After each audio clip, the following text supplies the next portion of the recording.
Salut à vous les gens, ici le projectionniste et aujourd'hui, oui j'ai retrouvé ma cravate. Bon en fait je l'ai pas vraiment retrouvée, j'ai dû me pointer un matin à Kiabi pour en racheter une parce que l'autre je l'ai perdue. On s'en bat les couilles, on s'en bat les couilles, on s'en bat les couilles, on s'en bat les couilles, on s'en bat les couilles, on s'en bat les couilles, on s'en bat les couilles, on s'en bat les couilles, on s'en bat les couilles, on s'en bat les couilles, on s'en bat les couilles, couilles, on s'en bat les couilles, on s'en bat les couilles, on s'en bat les couilles, on s'en bat les couilles, on s'en bat les couilles, on s'en bat les couilles, on s'en bat les couilles, on s'en bat les couilles, on s'en bat les couilles.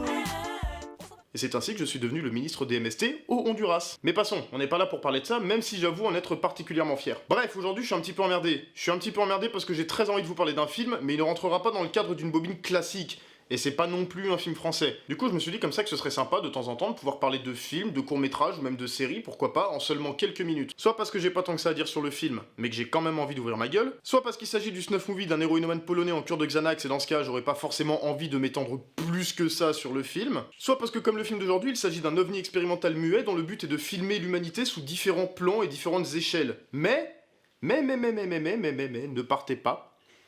Produit par Francis Ford Coppola. Quand même. Et oui. Et donc ce nouveau format qui se veut plus court s'appellera 4 tiers. 4 tiers, plus court. Parce que c'est... Sinon je l'aurais appelé 16 neuvième. Générique.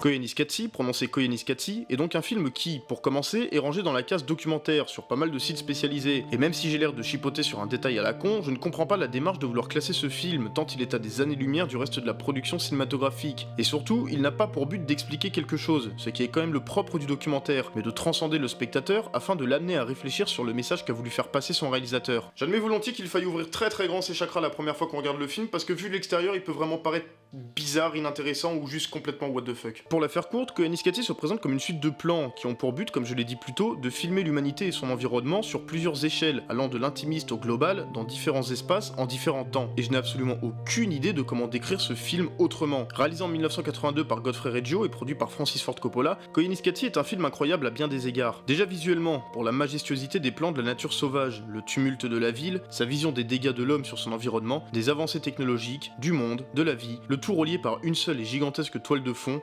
nous.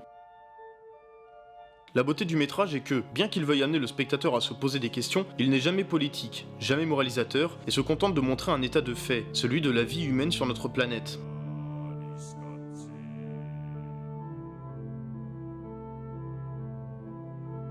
Et comment parler de ce film sans évoquer la musique du compositeur américain Philip Glass, qui œuvre ici à nous offrir la quasi-totalité de l'ambiance sonore du film, livrant un thème véritablement onirique à tous les sens du terme. Guilleret, sautillant, anxiogène, apaisant, le tout se mélangeant avec perfection aux prises de vue du réalisateur, comme si, l'espace d'un instant, les deux créateurs n'avaient fait qu'un pour sublimer le long métrage, les images et la musique se mêlant dans une incroyable osmose. Mais Koyaanisqatsi est un film qui peut vraiment faire mal au premier visionnage. Pris dans un pessimisme qui me paraît avoué, il nous présente une humanité destructrice, désorientée, désolidarisée d'elle-même et du monde qui l'entoure, soumis à la pub et aux effets de masse, répétant inlassablement les mêmes schémas dans un conformisme à l'échelle mondiale. Car même si l'être humain pense disposer de son libre arbitre, il n'en reste finalement pas moins esclave inconscient de son instinct grégaire, dans le balai incessant, hypnotique et presque horloger de la vie quotidienne. Et alors je sais pas si c'est moi, mais ce plan me fait énormément penser à ces plans de 2001 au moment où Dave entreprend son voyage qui ont été psychédélisés pour raconter l'histoire du monde et de l'humain. T'en avais pas parlé dans ton épisode sur 2001 T'as oublié ou c'était pour nous laisser chercher par nous-mêmes toutes les subtilités du message dans la narration visuelle? Hein? Quoi? T'en avais pas parlé dans ton épisode sur 2001 T'as oublié ou c'était pour nous laisser chercher par nous-mêmes toutes les subtilités du message dans la narration visuelle? Ouais, c'est ça, ouais. Comment ça, le premier ou le deuxième? Non, la deuxième. La deuxième. Bref, pour finir, j'aimerais parler de la toute dernière scène du film, le clou dans le cercueil, et même s'il n'y a pas véritablement de spoil à proprement parler, je conseille très fortement à tous ceux qui veulent garder la neutralité du premier visionnage de voir le film avant. La dernière scène donc, pour moi d'une fatalité implacable, voit les espoirs et les rêves de l'humanité s'envoler littéralement, nos plus folles aspirations portées par une technologie de plus en plus avancée, avant que ceux-ci n'explosent finalement en vol pour finir leur course dans une longue et inexorable descente, dressant ainsi un constat glacial et sans appel, nous avons échoué en tant qu'espèce. Koyaanisqatsi fait partie de la trilogie des Qatsi, Powakatsi et Nakoikatsi, sortis respectivement en 1988 et 2002, le second traitant de différentes populations, quand le troisième s'attarde sur la technologie. Mais vu que je n'ai vu ni Powakatsi ni Nakoikatsi, je serais quand même bien gonflé de les aborder plus que ça.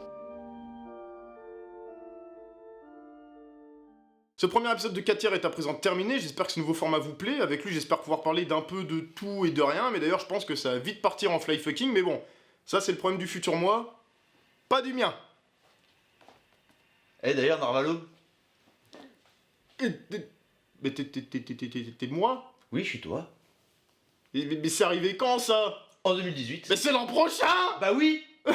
Sur ce, j'espère que la vidéo vous a plu, merci à tous de l'avoir... D'ailleurs, y'a plus de Sky ou quoi? Mais putain, rentre dans ton époque! Bref, une dernière fois, j'espère que cette vidéo vous a plu, merci à tous de l'avoir regardé jusqu'au bout, on se retrouve très vite pour de nouvelles aventures et n'oubliez pas... On s'en bat les couilles, on s'en bat les couilles, on s'en bat les couilles. On s'en bat les couilles, on s'en bat les couilles, on s'en bat les couilles. On s'en bat les couilles, on s'en bat les couilles, on s'en bat les couilles. On s'en bat les couilles, on s'en bat les couilles, on s'en bat les couilles, couilles. On s'en bat les couilles, on s'en bat les couilles, on s'en bat les couilles. On s'en bat les couilles, on s'en bat les couilles, on s'en bat les couilles. On s'en bat les couilles.